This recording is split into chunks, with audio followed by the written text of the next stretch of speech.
Vous écoutez Radio Lomé, il est 12h30.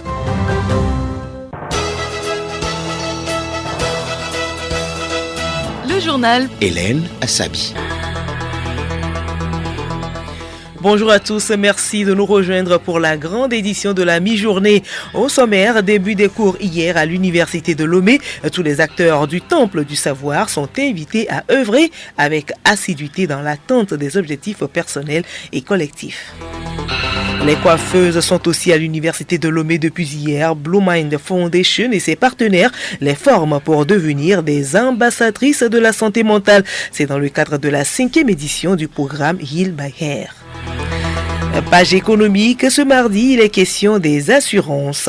Et puis sport, football, rénovation du siège de la Fédération togolaise de football. Un appel d'offres est lancé depuis hier. radiolomé.tg. Mesdames et messieurs, une fois encore, bonjour. Je vous l'annonçais tantôt, le Temple du Savoir a fait le plein hier. Les étudiants ont repris le chemin des amphis, que ce soit dans les facultés de langue et arts, des sciences ou encore des sciences économiques et de gestion. Étudiants et enseignants ont répondu. Présent reportage, Prince Fintakpa, présentation Hervé Ségono. L'Université de Lomé connaît une ambiance particulière depuis ce lundi. Les étudiants de toutes les facultés ont retrouvé les amphithéâtres. Pendant que les uns cherchent leur salle de cours, d'autres se serrent les mains en signe de reconnaissance. Les nouveaux bacheliers, eux, se familiarisent avec le système d'enseignement supérieur, tout nouveau pour eux. Dans l'amphi, nous sommes au nombre de 600 allants. Sinon, je me sens très bien. Les cours se passent bien, mais seulement qu'on n'entend pas bien.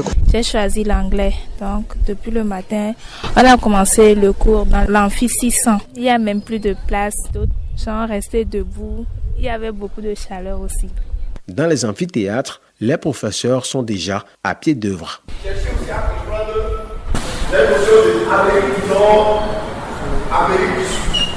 Pour les anciens étudiants, l'heure est aux instructions des nouveaux bacheliers. C'est le premier jour de la rentrée. Sinon, on a commencé. Il y a beaucoup de nouveaux et de nouvelles étudiants qui sont venus. Les cours ont bien débuté. Les enseignants sont venus puis ils ont commencé à faire leur présentation et à donner quelques instructions et quelques règles à suivre pour pouvoir valider certaines matières. C'est parti. Pour le semestre Harmattan, les étudiants doivent rompre avec les loisirs pour se mettre sérieusement au travail. Et l'Université de Lomé a également reçu hier des coiffeuses, pas pour des cours, mais pour une session de formation. L'établissement d'enseignement supérieur accueille la 5e édition du programme Heal by Hair en français, guérir par les cheveux. Un programme conçu par Blue Mind Foundation et ses partenaires pour faire des coiffeuses des ambassadrices de la santé mentale. Prince Fintakba. L'Université de Lomé ouvre ses portes à 400 coiffeuses sélectionnées selon des critères scientifiques et rigoureux. Elles ne sont pas venues pour recevoir des cours à l'instar des bacheliers, mais pour être transformées à travers des communications et modules pour mieux écouter leurs clientes et leur assurer un meilleur accompagnement en santé mentale. Marie-Alice Deputer, présidente de la Blue Mind Foundation. Former des coiffeuses pendant 3 jours à être de meilleures écoutantes pour leurs clientes et contribuer ainsi à améliorer la santé mentale et le bien-être de leurs clientes. L'accompagnement dont elles bénéficient consiste à les accompagner non seulement elles individuellement, mais également aussi à pouvoir se réunir tous les mois avec des psychologues donc de la Blue Mind Foundation et pouvoir orienter les clientes qui en ont besoin vers des structures de soins et notamment grâce à l'accompagnement de médecins psychiatres qui les auront formés préalablement. La santé mentale est l'un des défis les plus urgents de notre temps. Le sujet préoccupe autant les pouvoirs publics que les chercheurs. L'Université de Lomé, par la voix de sa deuxième vice-présidente, professeure Kafi Kpegba, a salué cette noble initiative de Blue Mind Foundation et ses partenaires. En vous intéressant à ce sujet, votre fondation prend le pari de sauver des milliers de vies par l'entremise des salons de coiffure. Des lieux désormais de médiation que visite la majeure partie des femmes de notre pays. En 4 éditions, Heal by Hair a formé plus de 400 coiffeuses au Cameroun, en Côte d'Ivoire et ici au Togo. À ce jour, près de 1000 femmes sont accompagnées, écoutées et orientées par Blue Mind Foundation et ses partenaires. Un peu de tourisme dans ce journal et nous posons nos valises dans la région des Plateaux. Elle offre les plus beaux paysages du Togo, des escapades à couper le souffle et des cascades aux couleurs de rêve. La région est un pouvoir d'économie touristique pour le pays. Kilim Poyoti. Avec une superficie de 16 975 km² et une population d'environ 1 400 000 habitants, la région des Plateaux présente deux paysages qui se complètent harmonieusement. La partie ouest est sans nul doute l'une des plus belles régions touristiques du pays. Il suffit de s'éloigner d'une centaine de kilomètres de la côte pour se retrouver dans la nature au cœur d'une végétation luxuriante. Région de montagne couverte de forêts tropicales, ces nombreuses cascades d'eau pure qui jaillissent des versants rafraîchissent l'atmosphère et créent un microclimat doux apprécié par tous les visiteurs. Lieu de villégiature, on vient se reposer et se détendre le week-end à Kpalimé et manger du bon foufou.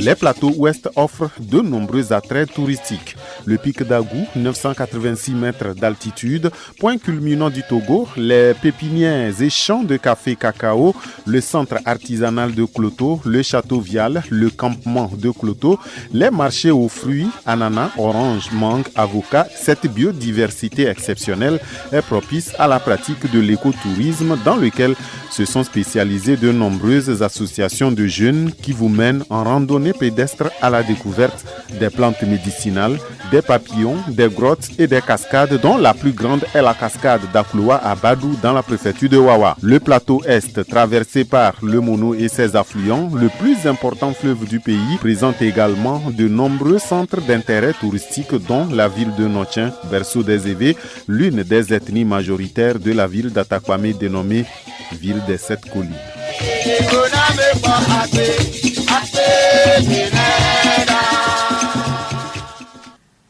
Et dans ce beau paysage, on rencontre parfois des vers de terre. Justement, la journée d'aujourd'hui leur est consacrée. L'événement vise à sensibiliser le public à l'importance des vers de terre pour les écosystèmes et l'agriculture. Juliette Kandé. Les vers de terre jouent un rôle essentiel dans la fertilité des sols, en favorisant leur aération, leur drainage et la décomposition de la matière organique. Leur présence est un indicateur clé de la santé des sols et leur déclin peut avoir des conséquences majeures sur la biodiversité et la production alimentaire. Ces invertébrés représentent environ 70% de la biomasse animale des sols agricoles. Une seule lombriciculture, c'est-à-dire l'élevage des vers de terre, peut produire plusieurs tonnes de compost naturel annuellement. En un an donc, un hectare de sol fertile peut contenir environ 100 kg et 5 tonnes de vers de terre, selon les conditions environnementales. Certaines espèces de vers de terre peuvent creuser jusqu'à 2 mètres de profondeur, améliorant ainsi l'infiltration de l'eau et la structure du sol. Aujourd'hui, les populations de vers de terre ont drastiquement diminué en raison de l'utilisation intensive de pesticides et de la disparition des prairies naturelles. Merci à vous Juliette. Passons maintenant à l'actualité internationale.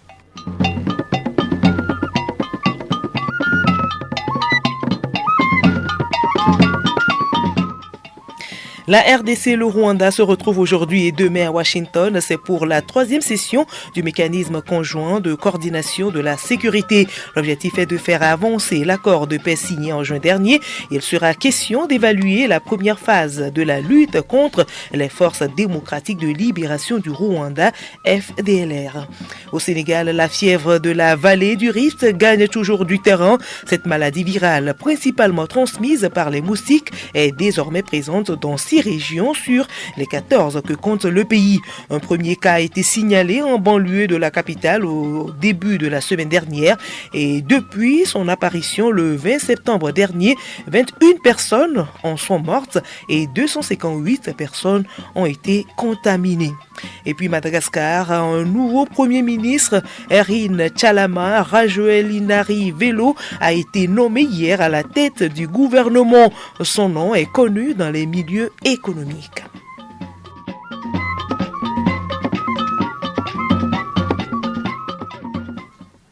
Justement, aujourd'hui, c'est mardi et nous avons rendez-vous avec la page économique.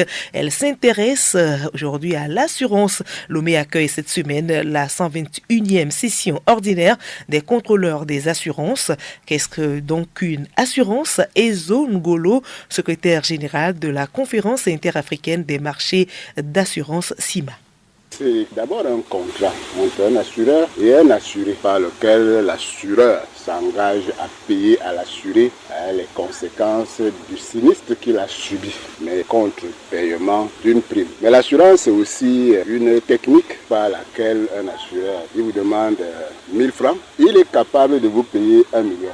Et puis l'assurance, c'est une industrie. Ça veut dire que là, beaucoup d'acteurs, il y a des règles, il y a des compagnies, il y a des courtiers, il y a le régulateur, il y a des textes de loi à respecter. Et puis à la fin, je dirais, l'assurance, c'est de la finance. Ça veut dire que c'est beaucoup d'argent qui est collecté par les compagnies d'assurance et cet argent doit être géré. Il existe différents types d'assurance et nous retrouvons le secrétaire général Ezo Ngolo. Ils sont aussi nombreux qu'il y a des types d'activités, qu'il y a des besoins de se préserver, de se mettre en sécurité. Autant de choses qui donnent à chaque coup une possibilité d'assurance. Vous avez donc en gros des assurances qui préservent la personne. Vous avez des assurances qui préservent les biens. Vous avez des assurances qui préservent les industries et tout ce qui contribue au fonctionnement d'un État. Les hommes, les biens, les ressources, les moyens. Sport, le siège de la Fédération togolaise de football bientôt réhabilité. La nouvelle est tombée hier lundi, un projet qui s'inscrit dans le cadre du programme FIFA Forward. Kilim Boyodi. Redonner un nouveau visage au bâtiment abritant les services de la Fédération togolaise de football est une préoccupation de longue date pour les dirigeants de l'instance fêtière du foot togolais. L'appel d'offres lancé hier concerne la réalisation des travaux répartis en 2 lots principaux. La rénovation du bâtiment principal et le bloc technique d'une part et les travaux électriques d'autre part. Ce projet de rénovation entre dans le cadre de l'initiative de la FIFA destinée au renforcement des infrastructures et les capacité organisationnelle des fédérations membres. Sur le terrain, en Europe, on joue la 3e journée de la Ligue des Champions. Au programme demain mercredi, Chelsea reçoit Ajax d'Amsterdam. Marseille se déplace au Portugal pour affronter Sporting. Monaco, l'autre club français, reçoit Tottenham et Bayern de Munich attend dans son entre les Belges du club Bruges. Et nous terminons avec les résultats du loto matinal de ce mardi 21 octobre 2025, tirage numéro 409. 5 premiers numéros 43, 39, 54, 18, 62. 5 derniers numéros 66, 19, 53, 64 et 10.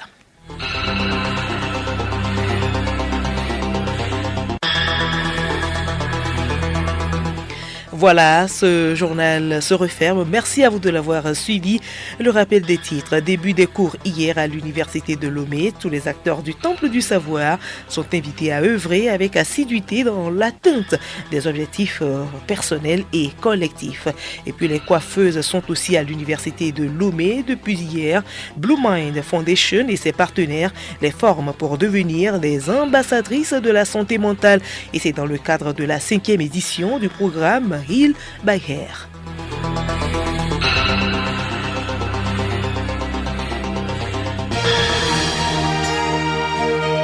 Radio Lomé, boîte postale 434, email radiolomé@radiolomé.tg. radiolomé.tg